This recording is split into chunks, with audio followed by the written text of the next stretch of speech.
തേച്ചു ഞാൻ പറഞ്ഞല്ലോ. ഇനി ഞാൻ അടുത്ത് ചെയ്യുന്നത് കിടക്കുന്നതിന് മുന്നേ ഞാൻ സൺസ്ക്രീൻ രാവിലെ ഇടുന്നതാണ്. പക്ഷേ എൻ്റെ കയ്യിൽ അണ്ടർ ഐ ക്രീം ഇല്ലാത്തത് കാരണം നമ്മുടെ പ്ലമ്മിൻ്റെ തന്നെ ഒരു സൺസ്ക്രീൻ വരുന്നുണ്ട്, റൈസ് വാട്ടർ സൺസ്ക്രീൻ. അത് ഞാൻ എന്തെങ്കിലും തുള്ളി എടുത്തിട്ടേ ഇതുപോലെ കണ്ണിൻ്റെ അടിയിൽ ഇങ്ങനെ കാട്ടി കൊടുക്കും.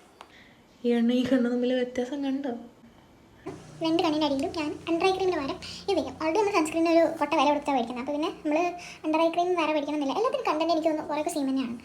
ഒരു നല്ല സൺസ്ക്രീൻ മേടിച്ചാൽ അതിന് നമുക്ക് മോയ്സ്ചറൈസർ ആയിട്ടും കുറേശ്ശെ എടുത്ത് യൂസ് ചെയ്യാം. ഏത് പ്രൊഡക്ട്സും തേച്ച് മുഖത്തേക്ക് തേക്കേണ്ട ആവശ്യമില്ല. ആവശ്യമുള്ളത് മാത്രം മേടിച്ചിട്ട് ഇഷ്ടമുള്ള പോലെ യൂസ് ചെയ്താൽ മതി. ഞാൻ കിടക്കുമ്പോൾ ഇച്ചിരി സുന്ദരിയാകാൻ വേണ്ടി ഞാൻ ഇത്തിരി ഒന്ന് തൊട്ട് കൊടുക്കും. എന്തിനാണെന്നറിയാം, എനിക്ക് കുറച്ച് ലിപ് ബാം ഇടുമ്പോൾ ചുണ്ടിൽ ഇച്ചിരി കളർ. ഞാൻ യൂസ് ചെയ്യാൻ പോകുന്നത് പ്ലമ്മിൻ്റെ ക്യാൻഡി മെൽസിൻ്റെ വീഗൻ ലിപ് ബാമാണ്. നല്ല മണമാണ് കേട്ടോ, സത്യം പറഞ്ഞാൽ നല്ല ഒരു ബബിൾ ഗത്തിൻ്റെ മണം, അങ്ങനത്തെ ഒരു ലോലിപോപ്പിൻ്റെ മണമൊക്കെ ഇഷ്ടപ്പെടുന്ന ആൾക്കാർക്ക് ഇത് ഇഷ്ടം. അല്ലാത്തവർ ഇത് മേടിക്കാൻ നിൽക്കണ്ട. ഈ മണമൊന്നും പറ്റാത്തവർ, ചിലവരുണ്ട് ഇത് ഇഷ്ടപ്പെടാത്തവർ.